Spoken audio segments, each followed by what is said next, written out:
और टाई कैसे चले कि वो यूरोप में ठंड लगती थी ज़्यादा। जब ठंड लगती है ना, प्रदेश में ठंडा देश है वो, अमेरिका, लंदन, यूरोप आदि, तो ठंडे देश में सर्दी लगती तो नाक बहती है। नाक बहती है तो नाक को पोंछने के लिए कपड़ा रख दिया, कपड़ा उड़ जाता है तो उसको बांध दिया तो चल पड़ी टाई। तो नाक पोंछने के लिए जो रखा वो फैशन बना लिया।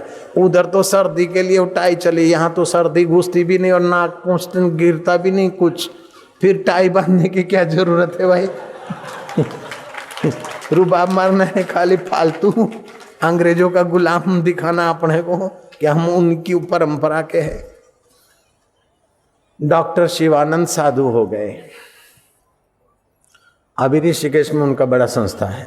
उनके पास कोई भगत गया, बोले बाबू स्वामी जी मेरे को सिर का दर्द छूटता नहीं, कुछ दवा लेता और ठीक होता, फिर वैसे का वैसा। उन्होंने कहा कि तू गर्म देश में रहता है और ये टाई तो ठंडे देश में बांधी जाती है, तो यहाँ तू कस के बांधता है तो रक्त वाहिनियों को रक्त भेजने में मेहनत पड़ती है। ये फंदा ये गले में फांसा क्यों लगाता है मूर्ख, इधर क्या जरूरत है तेरे को फांसा लगाने की, गले में ये टाई का खर्चा फालतू, ये खोल दे। और फिर जब भी सिर में दर्द होता है तो हाथ की पहली उंगली अंगूठे के नीचे, 3 उंगली सीधी, आधा सेंटीमीटर जीभ बाहर, किसी को भी होता है, टाई बिना वाले को भी होता है ना, तो ऐसा ही करना है, आधा सेंटीमीटर जीभ बाहर, पहली उंगली अंगूठे के नीचे, 3 उंगली सीधी। 2-2 मिनट दिन में 2 बार आराम करें, सिर दर्द कैसा भी होगा आराम मिल जाएगा थोड़े दिन में। जयराम जी की। जो आदमी जल्दी जल्दी जल्दी जल्दी खाता है उसका स्वभाव क्रोधी होता है।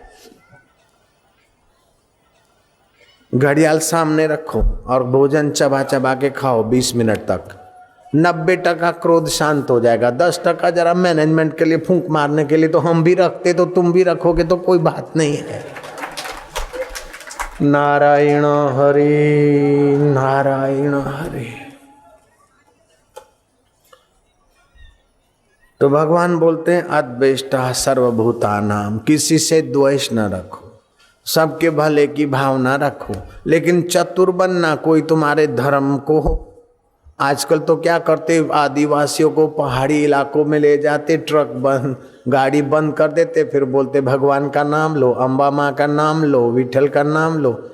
वो बोले गाड़ी को धक्का मारो, गाड़ी नहीं चलती क्योंकि ड्राइवर एक्सीलेटर नहीं देता।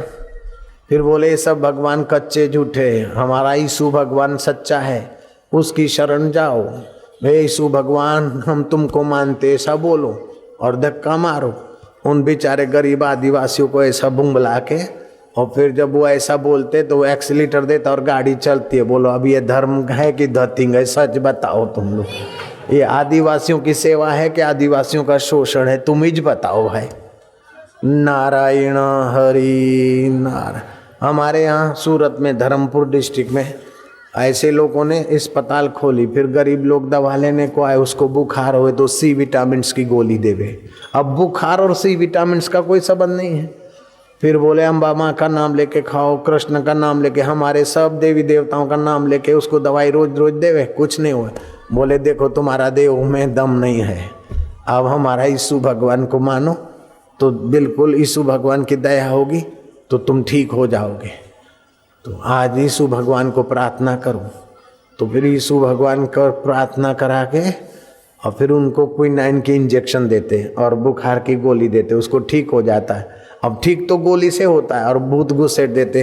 धर्मांतर का कैसा जुल्म हो रहा है अपने देश में, कितना जुल्म अभी सहोगे, ये अच्छा है क्या?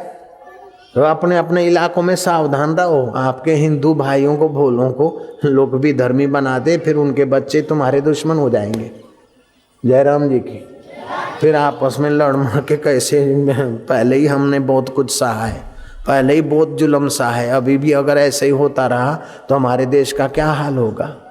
इन लोगों की चाल है कि देश में टुकड़े टुकड़े करा देना। हमारा देश अखंड रहेगा, क्यों नहीं रहेगा? हम लोग मिलकर एक दूसरे को ज्ञान के रास्ते ले जाएंगे, एक दूसरे को मदद करेंगे, एक दूसरे को बचाएंगे, अखंड रखेंगे अपने देश को। क्यों टुकड़ा टुकड़ा होने देंगे हम? हरि ओम हरि ओम हरि ओम हरि ओम हरि ओम। शक्ति, हिम्मत। हरि ओम मां, हरि ओम मां, हरि ओम मां, हरि ओम मां, हरि ओम मां, हरि ओम, हरि ओम, हरि ओम।